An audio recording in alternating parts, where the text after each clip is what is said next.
The quiet hum of the Elysium, a diplomatic cruiser gliding through the void of space, echoed in the minds of its passengers. For centuries, humanity had embraced the ethos of peace, an anomaly among the galaxy's many war-torn civilizations. Yet, this was no accident of culture or philosophy. The aversion to war was forged in the crucible of humanity's own turbulent history, a past so drenched in blood that even the stars seemed to recoil from its shadow.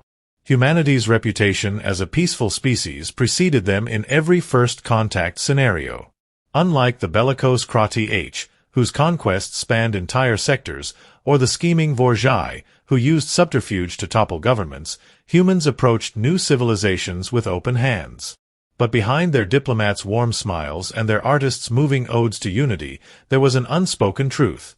Humans avoided war not out of kindness, but out of fear, a fear rooted in their own destructive capabilities. This fear was not a simple matter of caution. It was a visceral response honed over millennia. To understand humanity's aversion to war, one must delve into the annals of Earth's darkest chapters. It was a history soaked in conflict, where the lines between hero and villain blurred under the weight of survival. Wars had taught humans one lesson above all: every victory came with a cost far greater than the spoils. Through this lens, the culture of peace humanity had cultivated was not born from weakness but from strength, a strength tempered by pain. It was a strength that allowed them to look their adversaries in the eye and offer a truce, not because they lacked the ability to fight, but because they understood the consequences of doing so. Their commitment to diplomacy was, in essence, an act of defiance against the chaos of their own nature. The galaxy, however, viewed this commitment with skepticism. The sentient species of the cosmos, accustomed to resolving disputes through violence or domination, often mistook humanity's restraint for naivety. They could not fathom a civilization that willingly turned away from its own capacity for destruction, nor could they understand the weight of the scars humanity carried from its wars. Over time, however, skepticism gave way to curiosity. The Zorith Confederation, once a staunch critic of humanity's pacifist philosophy, invited human diplomats to observe their martial traditions. What began as an exercise in mockery ended with mutual respect, as humanity's envoys demonstrated an unparalleled understanding of conflict, not through participation, but through their ability to deconstruct its causes and effects. Slowly, humanity's reputation shifted from that of naive idealists to wise mediators, capable of unraveling the complexities of even the most intractable disputes. Long before humanity ever ventured into the stars, Earth had been a battleground. Wars of ideology, territory, and resources had scarred the planet for millennia. From the ancient conflicts of spear-wielding tribes to the global catastrophes of the 20th and 21st centuries, humanity's capacity for violence grew alongside its technological prowess. By the time nuclear weapons were developed, a single act of war could annihilate millions. The culmination of Earth's wars came during the resource collapse of the 22nd century. Nations desperate for dwindling resources unleashed automated armies, bioweapons, and orbital strikes.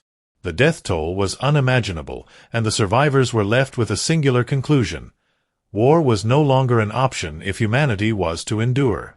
Amid the devastation, humanity glimpsed a bitter truth: war was a predator that fed on its creators. The survivors' collective trauma spurred a re-evaluation of their values. No longer could they afford to glorify conquest; they had to find another way forward.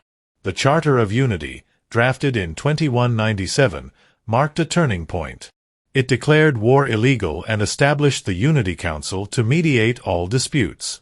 This was no mere idealism; it was survival. Humanity's collective trauma had reshaped its priorities, channeling its competitive spirit into fields like commerce, exploration, and science. In the centuries that followed, Earth's scars began to heal, though the memories of those wars lingered. Monuments to the fallen became places of pilgrimage, where future generations learned the price of conflict. These stories were not forgotten but preserved, woven into the fabric of humanity's cultural identity. They served as a solemn reminder of what must never be repeated. The lessons learned from Earth's wars also found their way into humanity's educational systems. Schools across human colonies dedicated entire curriculums to studying the causes and consequences of past conflicts. Young minds were taught not only the horrors of war but also the resilience of peace, instilling in them a sense of responsibility to uphold the fragile balance their ancestors had fought so hard to achieve. When humanity first ventured into the stars and encountered the galactic community, their reputation as pacifists puzzled many. The Zarithi, an avian species with a rich tradition of martial honor, openly mocked humanity for its aversion to combat. Peace without strength is submission, Ambassador Trell had once said during a heated debate at the Galactic Forum. Ambassador Elena Morales, representing humanity, had simply replied, "Strength is knowing when not to fight." Despite the skepticism, humanity's diplomacy often succeeded where others failed. They became the mediators of interstellar disputes, their neutrality earning them allies among the most unlikely factions. The galactic powers learned that when humans said they sought peace, they meant it. But there was always an edge to their negotiations, a subtle reminder that peace was not a weakness. Humanity's position as diplomats was further cemented by their ability to empathize with other species. Their history of conflict allowed them to understand the motivations behind war, be it resources, pride, or survival. This understanding enabled them to craft solutions that addressed the root causes of disputes, often defusing tensions before they escalated. As humanity's influence grew, so did their reputation as problem solvers. It became common for warring factions to seek human mediators, knowing that their approach was both fair and pragmatic.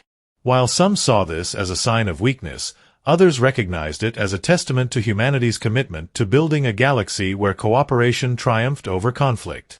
Beneath humanity's reputation for peace lay the reality of their military capabilities. Though they avoided war, humans were not defenseless. The fleets of the Earth Unity Alliance, rarely seen in full, were whispers of dread among the stars. Built less for conquest and more for deterrence, these ships carried weapons that even the most advanced civilizations struggled to comprehend. One such weapon was the Stellar Lance, a system designed to harness and redirect solar energy into a focused beam capable of cleaving through entire armadas. Another was the Chrono Disruptor, a theoretical device rumored to warp time itself within a localized field, rendering enemies helpless. These were not weapons of war. They were weapons of annihilation, a grim reminder of what humanity could unleash if pushed too far. The existence of these weapons was no secret, but humanity wielded them with restraint. They were a silent promise. The peace they offered was genuine, but the cost of breaking it would be catastrophic. This paradox, peace through strength, became the cornerstone of humanity's interstellar relations. Beyond the weapons themselves, humanity's mastery of defensive technology also set them apart. Their colonies were protected by planetary shields capable of withstanding prolonged bombardments, and their fleets employed adaptive AI systems that outmaneuvered even the most sophisticated opponents. These measures ensured that while humanity sought peace, they were always prepared for the alternative. Humanity's aversion to war was tested during the Krati H incursion of 3427. The Krati H, a reptilian species renowned for their conquest-driven culture, invaded human space after misinterpreting humanity's diplomatic overtures as weakness. They targeted the colony of New Canaan, a lush world on the edge of human territory. The Unity Council convened in emergency session. Many urged retaliation, but the human representatives insisted on exhausting all diplomatic channels first. Envoys were sent to parley with the Krati H warlord, Garzak. Their pleas for peace were met with disdain. "You are prey," Garzak growled during the negotiations. "The strong take what they want. The weak beg." When the Krati H forces bombarded New Canaan cities, killing millions, humanity's restraint snapped. The Earth Unity Alliance mobilized its fleets, but what followed was not a conventional war. It was a surgical demonstration of power. The response was swift and overwhelming. The fleets moved with precision, their advanced weaponry dismantling Krati H forces with minimal human losses. This wasn't just a show of strength, it was a message to the galaxy that humanity's aversion to war should not be mistaken for passivity. In the aftermath, humanity focused not on revenge but on rebuilding. They extended aid to the surviving Krati H civilians, offering supplies and medical assistance. This act of compassion, juxtaposed against their overwhelming display of force, left an indelible mark on the galaxy. It was a testament to humanity's belief that even in conflict, there was room for humanity. On the morning of August 4, 3427, the Stellar Lance was deployed. Targeting the Krati H fleet in orbit above New Canaan, the weapon's activation caused the system's star to flare unnaturally. A beam of searing plasma carved through the Krati H ships, vaporizing them instantly.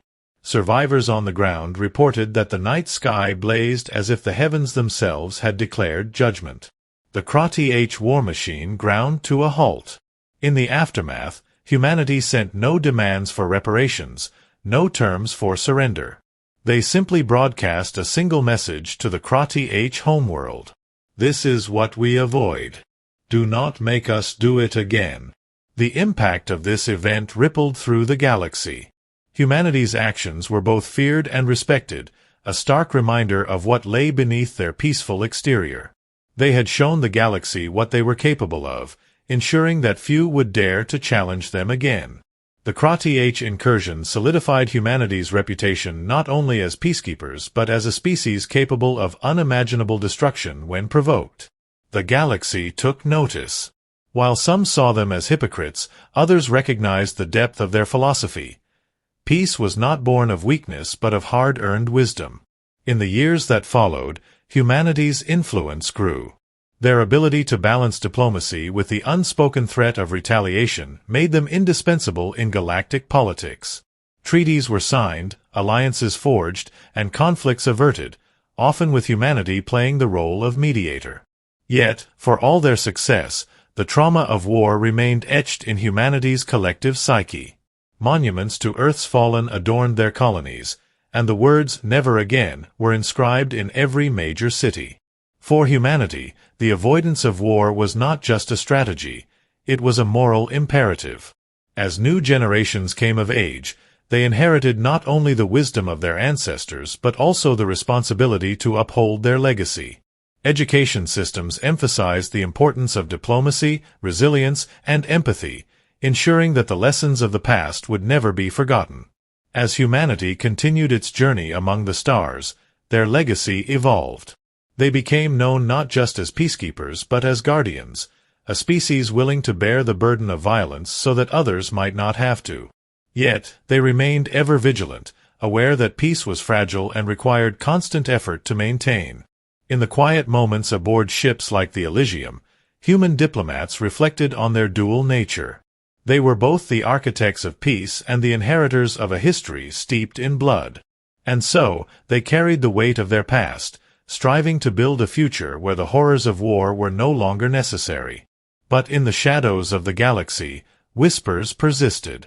Whispers that humanity's aversion to war was not merely a choice but a calculated strategy, a way to lull the galaxy into underestimating them. Whether those whispers held truth or were merely the fears of paranoid minds, only time would tell.